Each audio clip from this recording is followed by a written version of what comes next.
All right, and we are live with the first live stream on the channel. I wanted to talk about solo travel. That's the title of this particular live stream. We'll save this in podcast format as well for you. But the purpose of the channel that I started was to document some of my solo travel, which I started doing about 6 years ago, and to kind of inspire people to maybe try solo travel themselves.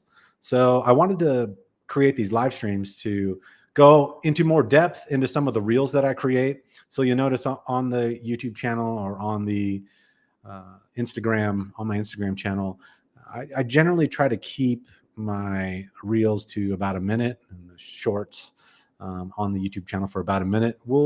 We'll look at that and continue to expand it maybe later. But for now, I wanted to take the time on these live broadcasts to expand on some of those shorts and some of those reels. So that's what we'll do over the next couple of weeks. We'll take a look at a particular area, let's say like Osaka, for instance.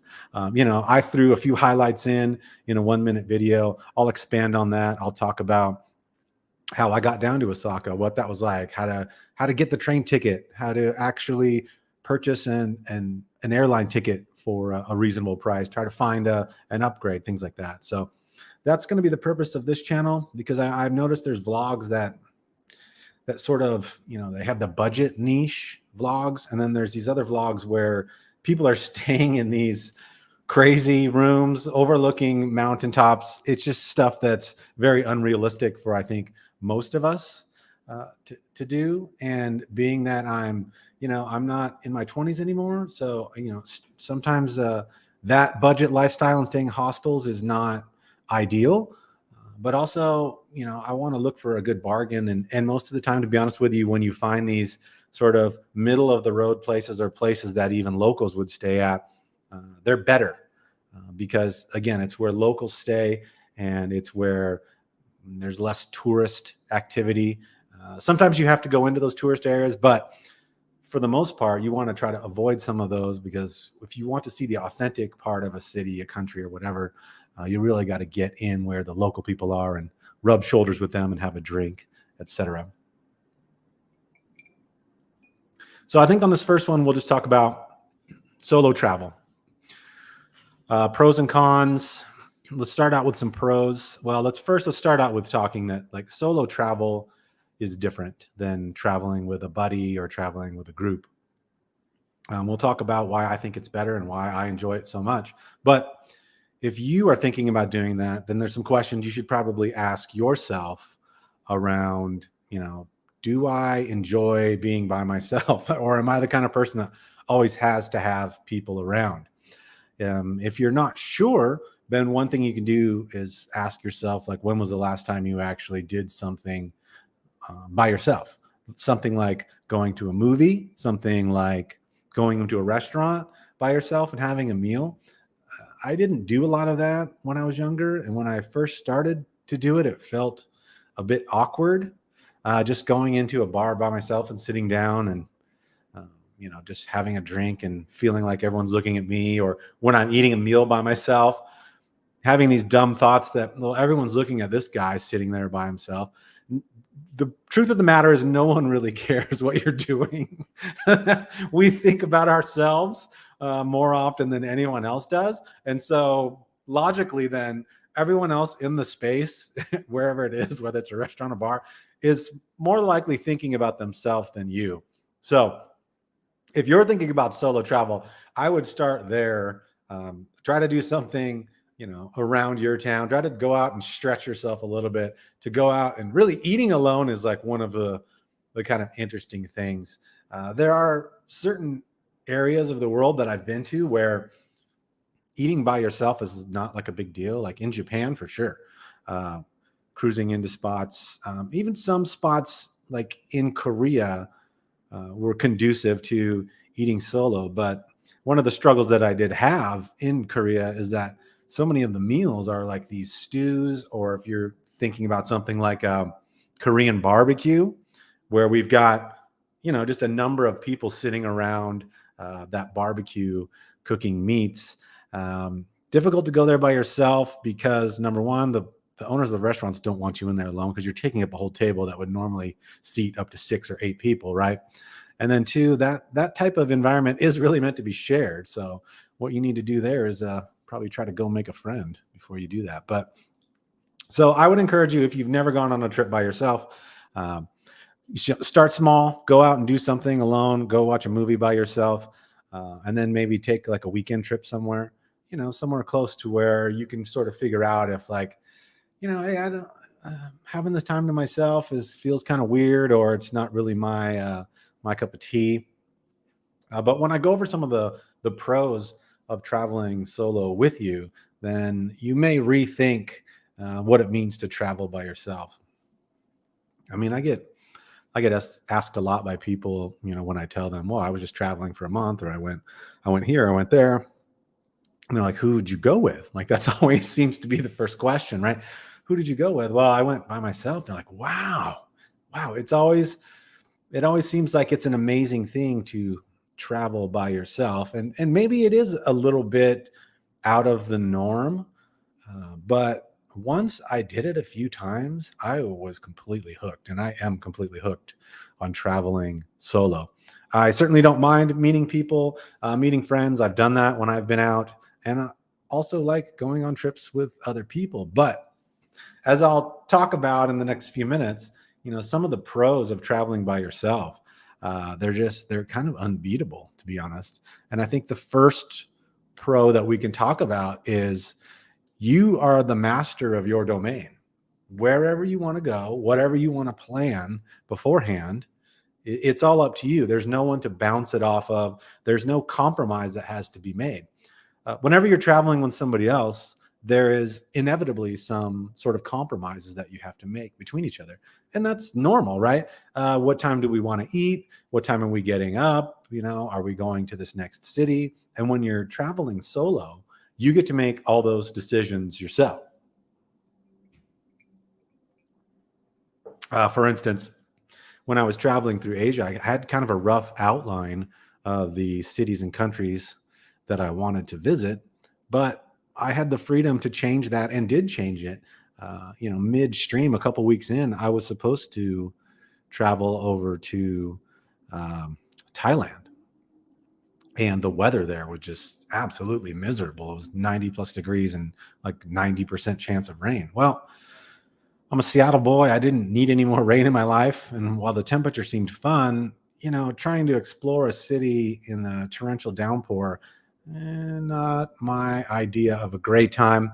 And I had so much fun in Japan, my first like 8 or 9 days in Asia, that I didn't mind taking those days back, shifting my schedule, going to Hong Kong and going to Taiwan, and then coming back to Japan. But see, that's a flexibility that you have as a solo traveler. If I was traveling with somebody or with a group, for instance, maybe their whole purpose for the trip was to get to somewhere like Bangkok, right? And if you cancel that, well, you're just ruined their whole trip. So now you have to go to Bangkok even though you don't really want to. And see, that goes back to what I was talking about you kind of being the master of your own domain. Another big thing for me around that is like schedules, like sleeping, when you wake up, where you go in the mornings, what you plan. Like in places like Japan, I liked to be out really late. Some of those really fun areas in Shinjuku, fun areas like Golden Gai or Memory Lane, also known as Alley. I'll censor these things for the first 10 minutes or so. You will stay out in those places until 2, 3. They stay open until 5 a.m. First of all, so that's something that I never covered in a lot of those reels. Is that it doesn't even. I would go over there at 10 or 10:30, and it's still not even like really warming up. Like the kind of some of the places are empty. There's not really a lot of people in there, which is if that's what you're looking for, that's a good time to go. Right, hit it a little earlier. But if you're looking for the craziness and the fun, yeah, people don't start shuffling in there till 11, 12 o'clock. And the weather didn't matter. It rained, it didn't rain. People, locals and tourists alike, love that area. So yeah, then if I wake up in the morning and, I don't want to get up at 8 a.m. and go have the buffet breakfast or whatever's happening downstairs. So, you can just make that decision. Hey, I'm going to sleep in tomorrow, or, I didn't have anything planned. So that was one of the reasons that I would stay out later, like Golden Gai or somewhere in like Hongdae in Seoul, knowing that I didn't have anything planned in the morning. Those would be the nights when I would try to stay out late and meet some people. And again, like I said, making changes to the itinerary. A big one for me is food and eating.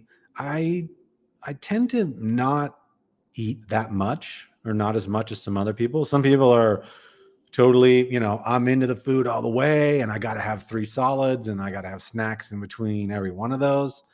I'm not really like that. So it's not great to travel with me from that perspective, because I'll just skip breakfast. And then if I have a couple of coffees or something, it's entirely possible that I will skip lunch as well.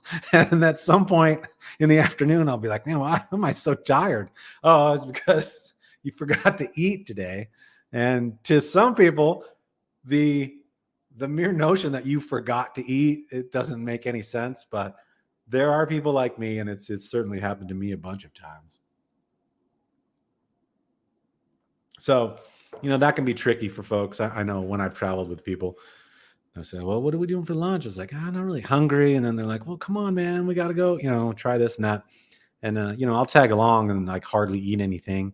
And then I also kind of felt guilty, like I'm ruining their meal, because they're like, you're not even eating. And man, I told you I wasn't hungry. But if you're traveling solo, it's all up to you.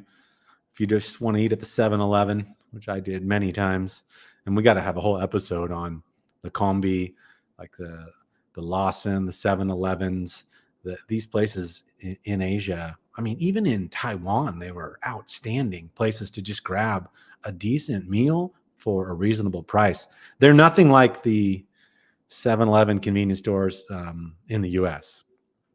I mean, you could pay your mortgage at these things, do banking. They're wild. All right, but that's another live stream. It's another podcast. Another pro. Let's go down this list that I put together here.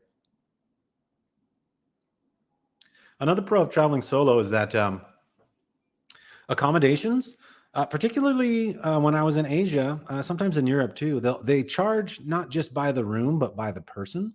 So what that means for you is that you can actually have cheaper accommodations being a solo traveler for the same room, same type of room, than for someone who is, traveling in a group of 2 or 3 or 4 folks. And then along those same lines, being a solo traveler, it's easier to get into certain restaurants, venues, events, or sites, because number one, you're only looking for one ticket. And in places like, where did I go? Disney Sea in Tokyo, you'll often get to cut the line for rides and stuff. So like I wasn't waiting as long to enjoy some of the rides at Disney Sea, because a group of 3 people would come up and then they would ask, does anybody want, actually they put the number behind their hand like this, or in front of their hand. So when they first started doing that, I didn't know what they were saying. They were going like this. And I was like, I don't know. I'm doing the American way. But this is, I think, more polite maybe. But anyway, being solo, you get into things easier. When I went to that Michelin star noodle joint, what is the name of it? It was in Myeongdong. I'll do a whole episode on that too, because I don't even think I posted. I might have put something like in one of my stories about it and said, like, hey, I just had these amazing noodles. But I got to talk more about that, because that was like $7.50 US. Michelin rated for like the last 7 or 8 years, been open since like 1966. But again, I'm getting ahead of stuff. There's so much more that I want to tell you about. And that's why when I was trying to figure out like, well, how do I communicate these things? This seemed like the best format for it. And then, eventually you could ask me some questions about things and I can respond to those questions. But initially, I have this huge. I have like 6 years worth of traveling to get across to you, to help you in your journey to figure out if you want to do solo traveling, and then sharing like tips and tricks about how I traveled business class for like 60,000 airline miles, etc. How to do all of that through credit cards or loyalty programs and things like that. Again, I'll put whole episodes of that type of content as well, if that's something that people are interested in. Okay, so we went over cheaper accommodations, being the master of your domain. Oh, and I kind of, that was a nice little segue, I think, to this next pro that I listed, which is finding reward flights, like I was just talking about, is 100, maybe 200% easier because you only need to find one seat. Finding 2 reward seats is tough. Finding 4 is, you're booking a year out. But just grabbing one seat is pretty easy. And if you have a flexible time off schedule, or if you have to kind of plan your trip around those sort of dates for those award tickets that are cheaper, because they are a little bit few and far between, but they are available. They're out there. And, through a lot of trial and error of my own, I figured out how to find the best kind of deals, where to look for, where it's easier to search, which websites to use, and then transferring points from things like Chase Sapphire Reserve is the primary card that I use. And then I used a bunch of One World miles, a bunch of Alaska miles specifically. But I'll show you how to manipulate those and use those to book. I just booked British Airways first class flight from LHR from London to Seattle around Thanksgiving for 80,000 miles. I'll show you how I found that. And if that doesn't, you're like, well, whatever, who cares about that? That's literally a $15,000 flight that I got for 80,000 miles. We'll do the math on some of these in another live stream, but there's some unbelievable deals to get to and from Europe or to and from Asia. My last few times that I went to either place, I used points to book an award flight. And then there's also these cheap carriers now, like Zip Air goes to Tokyo for like $300 something in economy. So if you're looking for like the bare bones to just get over there, you can do that as well. And I've heard the seat pitch on that's pretty good. It's like 31 inches, so a little above the normal now, which is unrealistically hovering around like 28 inches. I don't understand what human beings that they are measuring to put into these seats. And actually, I don't even think they care. Maybe they don't. They just treat us like cattle, jam us into the back of the plane. So yeah, reward flights is easier. Reward nights, from things like Marriott or whatever I've been using, those don't matter as much stateside. But like I said, there are some places overseas where they charge per person. So if there's an extra person in the room, whether it's another adult or a kid, they'll charge you an additional few dollars. So that's kind of the idea of the channel, some of the pros of traveling solo. We'll get into more of those as we talk about the rest of my trips, because I'm sure some things will come up that I didn't think about for this particular video. But let's just talk about a couple of the cons. I mentioned one of them before, that there are certain areas, there's certain activities, and there are certain restaurants, particularly like I mentioned in Korea, where it's more of a group event. And I absolutely love Korean barbecue, but the idea of going to Korean barbecue by myself does not excite me, right?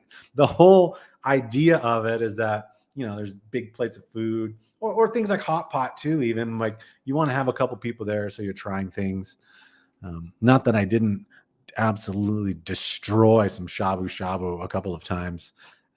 Just real quickly, when I was in, what part of Tokyo was I in at that point? I think I was still staying in Shinjuku. And I went to a shabu shabu place, and I thought it was like a fixed menu, where you just get, a couple 100 grams of meat or whatever, and then dip it in there. But when I sat down, they started to explain it to me, and then I realized, oh, this is all you can eat, and it was all just these beautifully marbled Japanese beef cutlets. Oh yeah, I've got some pictures and some video of that I haven't posted yet. That thing, oh man, my mouth is starting to water thinking about it. I think maybe because it's around lunchtime here in Las Vegas. So another one of the cons that I wanted to spend a couple of minutes talking about was does people will often ask me, like, does it get lonely when you're traveling by yourself? Do you get lonely? And the answer is, of course, yes. I think most humans, sometimes even when you're traveling in a group, somebody can attest to this, I'm sure, where you just don't feel like you're fitting in. So you're kind of with people, but you feel lonely. When you're by yourself, when you're in another country, when no one else really speaks English there, that can get pretty lonely. It can get pretty tiring. I can tell you one quick story about when I was in, where was I? Barcelona. And I had been there for a number of weeks, just by myself. I think it was like 2 weeks.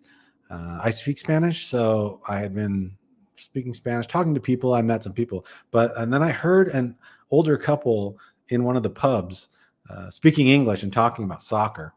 And I kind of aggressively, well, maybe it wasn't aggressive, but it was just, hey, like, oh, you're speaking English. Like, where are you guys from? What are you guys doing? And I could tell that they were kind of like, all right, yeah, let's just slowly back away from this guy. So yeah, it does get lonely, but here's what you got to remember about feelings, right? We don't choose our feelings. They just happen. We choose how we react to feelings. So if you're feeling hungry, what do you do with that feeling?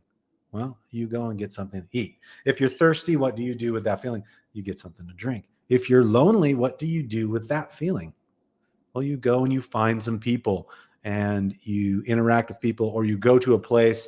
I will often try to find a restaurant, or maybe it's some kind of pub or bar where there's some energy there, and go in there and have a seat. And remember, my introverted friends, that having your phone out and being hunched over, this is not inviting energy, meaning I'm a pretty extroverted guy a lot of the times. So I will go talk to people in these places. I will try to speak their language. I'll try to introduce myself, etc. But if people are down in this, or that's the earbuds in and head down, like, that's pretty much a universal symbol to people of, like, leave me alone.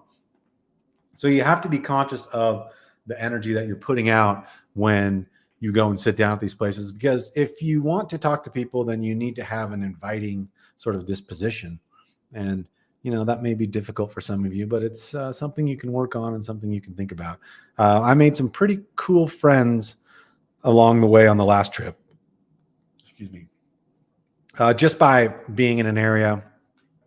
And honestly, one of the guys I met, who we ended up hanging out that night, and we still kind of converse over Instagram. I was just making jokes with the Google Translate app. I don't know how well these things were being translated, but he was laughing, and he happened to work as a coder. He was in, like, technology, like I am. So we kind of hit it off, and then he, invited me around and drugged me to a couple other spots where he said, hey, there's a lot of other English speakers here at these places. And then, lo and behold, yeah, I ran into another guy who gave me some great recommendations about where to eat in Osaka. And then also about where I was going next, which was Korea, telling me about a couple places to visit there, etc. So, yeah, there are certainly times, especially if you're gone as long as I was gone about 5 weeks, being out of the country that long and not running into people, etc. I mean, one of the things that did happen was some folks reached out and FaceTime me. So that was always fun to see a familiar face and tell people how things are going. So you can do that. My point being, loneliness is a temporary thing. Everyone feels it. So, acknowledge it and then decide how you're going to overcome that, right? You're out enjoying yourself, having an amazing, amazing trip. Don't let a little bit of loneliness bum you out. The times where I felt it, especially too, was like when there's bad weather and it's not as conducive to exploring. It's pouring out, and those were the times where I would just kind of get up and walk around, or work on something to post as far as videos. Look back through my videos and see, oh yeah, here's all the fun stuff. Start planning the next thing, etc. So, I mean, those are a couple of the cons. Another con is that you don't really have anyone to help decipher or find your way. Like, navigation is completely up to you.